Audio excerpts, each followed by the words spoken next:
नमस्ते। आज हम बात करने वाले हैं एक ऐसे साइलेंट किलर के बारे में जो धीरे धीरे हमारे शरीर को अंदर से खोखला करता है। जी हाँ, ये है हाई ब्लड प्रेशर यानी हाइपरटेंशन। ये एक बहुत ही आम लेकिन उतनी ही गंभीर समस्या है। पर अच्छी बात यह है कि इसे समझना और संभालना दोनों मुमकिन है। तो ये समस्या कितनी बड़ी है, ये जानकर शायद हैरानी हो कि भारत में हर 3 में से एक वयस्क को हाई ब्लड प्रेशर है। सोचिए, हर 3 में से एक। ये आंकड़ा वाकई बहुत बड़ा है और ये बताता है कि इस बारे में बात करना और जानना कितना जरूरी है। तो हाइपरटेंशन आखिर है क्या? देखिए, बहुत ही आसान शब्दों में ये वो हालत है जब हमारी धमनियों यानी आर्टरीज की दीवारों पर खून का दबाव ज़रूरत से ज़्यादा बढ़ जाता है। और सबसे बड़ी फिक्र की बात क्या है कि इसके अक्सर कोई लक्षण ही नहीं होते।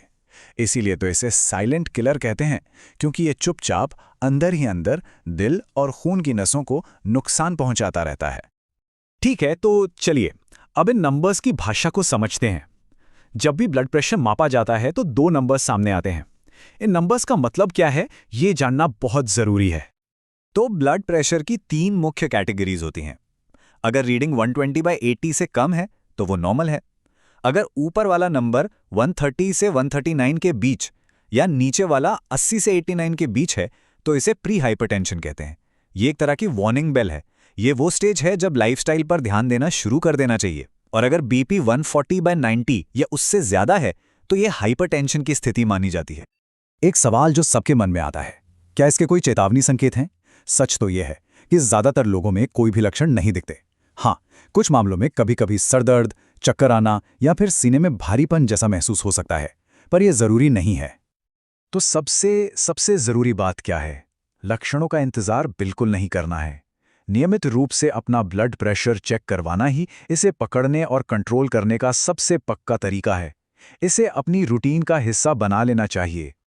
चलिए, अब ये समझते हैं कि आखिर हाई बीपी होता क्यों है, इसकी जड़ क्या है। इसके पीछे कई कारण हो सकते हैं और उन्हें जानना हमारे लिए बहुत ज़रूरी है। इसके मुख्य कारण ज़्यादातर हमारी लाइफस्टाइल से ही जुड़े होते हैं, जैसे खाने में बहुत ज़्यादा नमक, तला भुना या प्रोसेस्ड फूड खाना, चलना फिरना कम करना और वजन का बढ़ना। इसके अलावा काम का या रोज़मर्रा की ज़िंदगी का तनाव, स्मोकिंग और शराब, ये दोनों ही हमारी धमनियों को सिकोड़ते हैं, जिससे बीपी बढ़ता है। हाँ, उम्र और जेनेटिक्स का भी इसमें रोल होता है, और अगर डायबिटीज़ या किडनी जैसी कोई और समस्या है तो वो भी बीपी बढ़ा सकती है। चलिए, अब समस्या से समाधान की ओर बढ़ते हैं। अच्छी खबर यह है कि हाई बीपी को कंट्रोल करने के लिए हम कई असरदार कदम उठा सकते हैं। ये आंकड़ा बहुत उम्मीद देता है।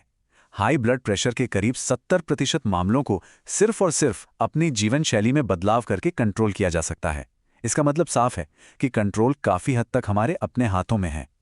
तो ये हैं वो 7 कदम जो बहुत असरदार साबित होते हैं।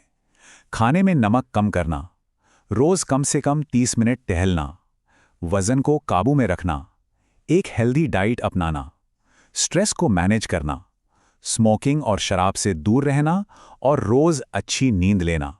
सुनने में ये छोटे बदलाव लगते हैं, पर इनका असर बहुत बड़ा होता है।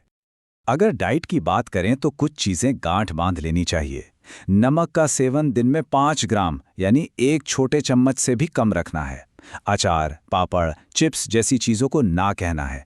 इनकी जगह ताज़े फल, हरी सब्जियां, ओट्स, दालें और स्प्राउट्स को अपनी प्लेट में जगह दें। एक चीज़ और है, डैश डाइट यानी dietary approaches to stop hypertension. इसमें फल, सब्जियों, साबुत अनाज और लो फैट डेयरी पे जोर दिया जाता है। पूरी दुनिया में इसे हाई बीपी कंट्रोल करने के लिए सबसे अच्छी डाइट्स में से एक माना जाता है। कई बार सिर्फ लाइफस्टाइल में बदलाव काफ़ी नहीं होते। ऐसे में दवाइयाँ बीपी को कंट्रोल करने में एक बहुत ही अहम भूमिका निभाती हैं। तो चलिए अब इनके बारे में बात करते हैं। डॉक्टर आमतौर पर दवा तब देते हैं जब ब्लड प्रेशर लगातार 140/90 से ऊपर बना रहता है, या फिर अगर किसी को साथ में डायबिटीज़ या किडनी की कोई समस्या है तो भी दवाएं ज़रूरी हो जाती हैं। बीपी के लिए कई तरह की दवाएं होती हैं और हर किसी का काम करने का तरीका अलग होता है। जैसे एसी इनहिबिटर्स किडनी को प्रोटेक्ट करते हुए बीपी को स्थिर करते हैं। कैल्शियम चैनल ब्लॉकर्स धमनियों को रिलैक्स करते हैं। और डायूरेटिक्स, जिन्हें वाटर पिल्स भी कहते हैं, वो शरीर से एक्स्ट्रा नमक और पानी बाहर निकालकर बीपी कम करते हैं। और यहाँ एक सबसे ज़रूरी बात, कभी भी अपनी मर्जी से कोई दवा शुरू या बंद नहीं करनी चाहिए। दवा से जुड़ा कोई भी फैसला हमेशा और सिर्फ हमेशा डॉक्टर की सलाह पर ही लेना है। तो चलिए अब तक की सारी जानकारी को 3 बहुत ही सरल और जरूरी सिद्धांतों में समेटते हैं।